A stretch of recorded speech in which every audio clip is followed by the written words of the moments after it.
कोशिशों के बाद भी आपको गूगल के सर्च रिजल्ट्स में रैंकिंग्स नहीं मिल रही? Maybe it's time to consider improving your EEAT score.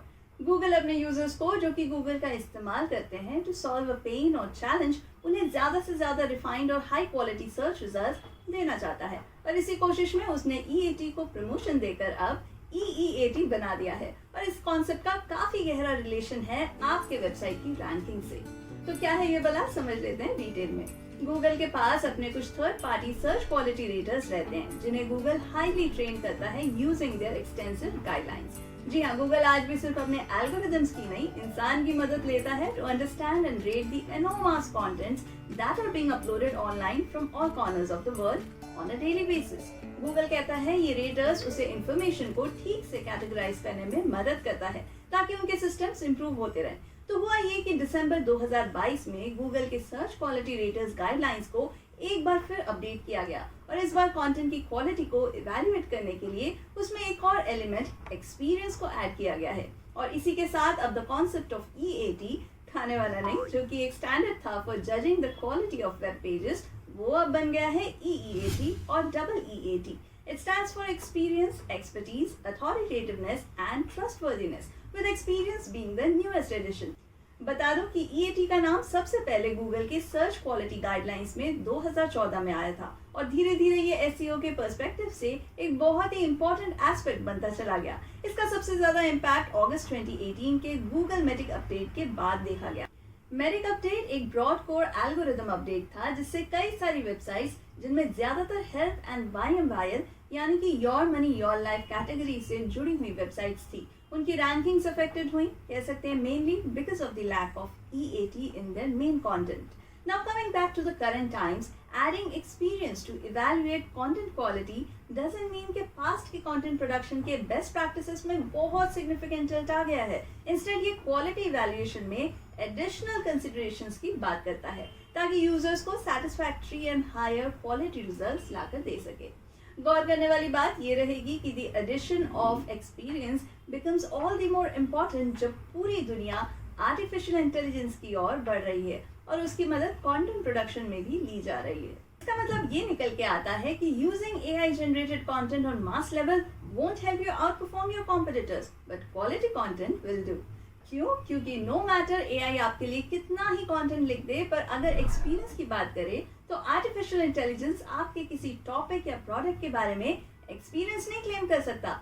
Experience या एक्सपर्टीज एक इंसान ही क्लेम कर सकता है। इसलिए any content, even if it has been generated by a machine, has to be properly modified by a human who can add value to that content so that it reflects the 4 elements of EEAT। AI आने के बाद Google ने हाल ही में एक बार फिर स्पष्ट किया है कि वो हाई क्वालिटी कंटेंट को ही प्रायोरिटाइज करता है, and it won't give you rankings in the SERP यानी कि search engine results page unless it is satisfied with the quality। Which brings us to the next most important question कि ये EEAT के concept को अपने web pages को rank करवाने में कैसे इम्प्लीमेंट करें। अच्छा, एक डाउट क्लियर कर देती हूँ। $1 million क्वेश्चन है कि EEAT क्या डायरेक्ट रैंकिंग फैक्टर है? तो जवाब है technically no, but it can impact your contents rank.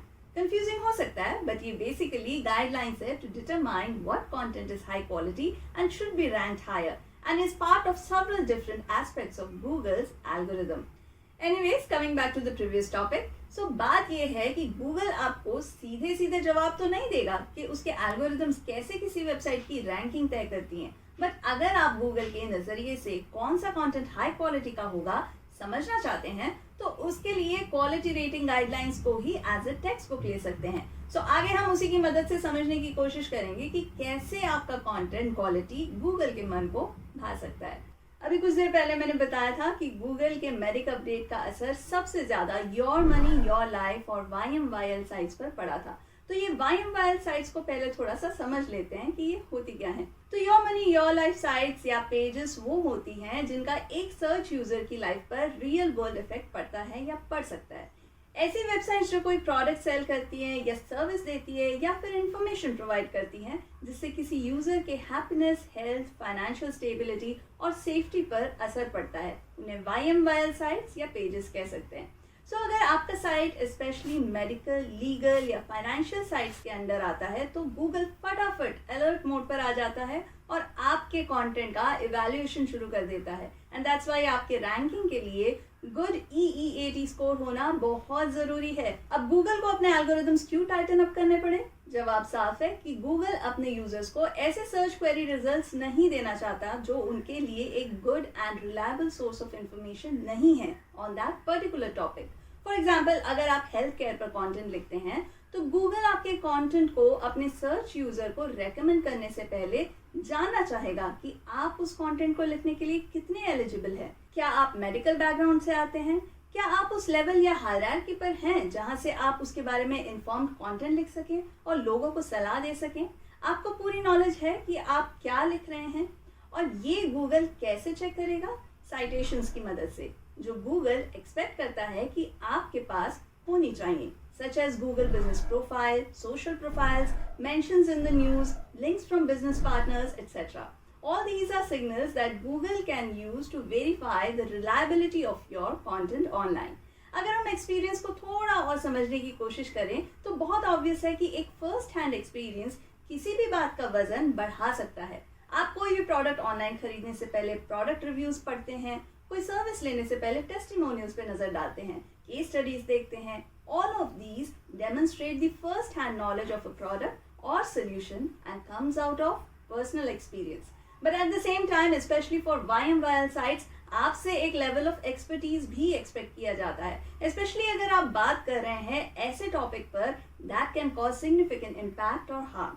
Basically काफी कुछ डिपेंड करता है पर्पस ऑफ द पेज पर।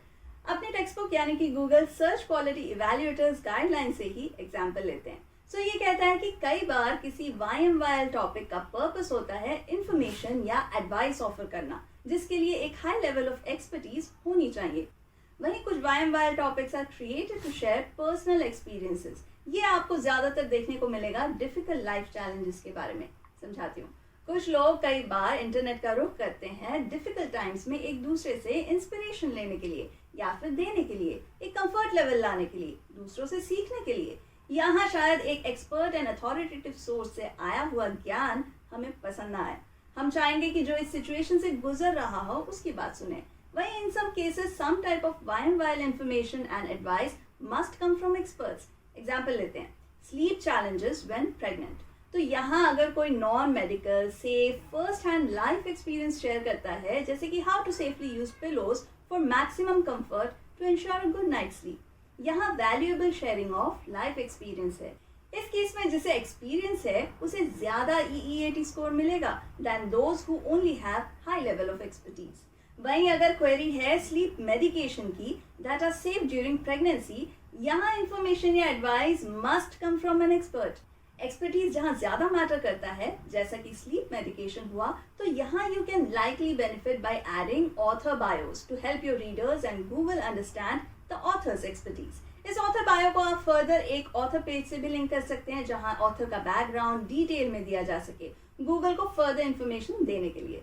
अगला मेजर एलिमेंट यानी कि अथॉरिटेटिवनेस से मतलब है आपका overall reputation in your industry, specially among experts and influencers in your निश, यानी कि आपको या फिर आपके ब्रांड को कितनी मान्यता प्राप्त है। इंग्लिश के जमाने में कभी कभी शुद्ध हिंदी भी बोल लेनी चाहिए।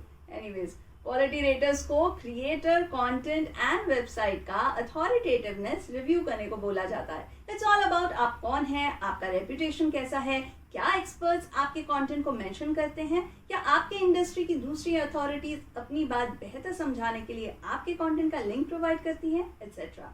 अगर आप अपनी नीश में एक अथॉरिटी बनना चाहते हैं तो आपको अपनी नॉलेज का प्रूफ देना पड़ेगा ऑनलाइन।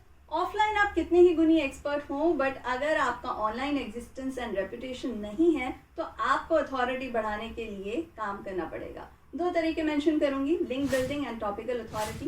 क्वालिटी लिंक्स लीजिए अपनी वेबसाइट के लिए जिससे गूगल को समझ आए कि आपसे कई लोग प्रभावित हैं और आपको रेगुलरली रेफर करते हैं। सेकंड, अपनी इंडस्ट्री से related informative and quality content बनाते जाइए जो लोगों को वैल्यू प्रोवाइड करे और जिससे समझ आए कि आप सब्जेक्ट मैटर एक्सपर्ट हैं। Last but not the least in any way, literally, is trust. In fact, Google calls trust the most important member of the EEAT family. No matter how experienced, expert or authoritative your page may look, but अगर trustworthy नहीं है तो it stands no chance in SERP. Accountability लीजिए अपने website या content के लिए, factual accuracy पे ध्यान दीजिए ताकि आप रिलायबल बन सके गूगल की नज़रों में. अगर आप एक ऑनलाइन रिटेलर हैं तो मेक श्योर कि आपके shopping checkout page secure and encrypted हो और ये मेंशन जरूर कीजिए to build trust. Particularly for YMYL topics, it's important to provide contact information for help and support. Lastly एक बात कहना चाहूंगी, चाहे बिजनेस वेबसाइट्स हो या फिर blog, bye enhancing your EEAT score आप सिर्फ अपनी रैंकिंग ही नहीं बढ़ा रहे हैं, बट एडिशनली ये आपके रीडर्स एंड कंज्यूमर्स के बीच का गैप भी काफी हद तक कम कर देता है. So basically you gain doubly. SEO के पर्सपेक्टिव से देखें या कंटेंट मार्केटिंग के पर्सपेक्टिव से, EEAT के सभी एस्पेक्ट्स एक फाउंडेशन क्रिएट करते हैं आपके रीडर्स या आपके कस्टमर्स और आपके बीच एक स्ट्रॉन्ग एसोसिएशन का, जिससे आपके रीडर्स को कस्टमर्स बनने में देर ना लगे. उम्मीद है वर्ड्स ऑडिट का ये वीडियो आपको पसंद आया होगा. अगर आपको ये इन्फॉर्मेशन यूजफुल लगा, प्लीज कमेंट कीजिए. आपके कमेंट्स एंड लाइक्स हमें मोटिवेट करते हैं to come up with more such insightful content. And if you think anyone can benefit from today's video, please share it with them. मेरा नाम है श्रेया भट्टाचार्य. आपसे फिर जल्द ही मिलूंगी वर्ड्स ऑडिट के अगले वीडियोस में.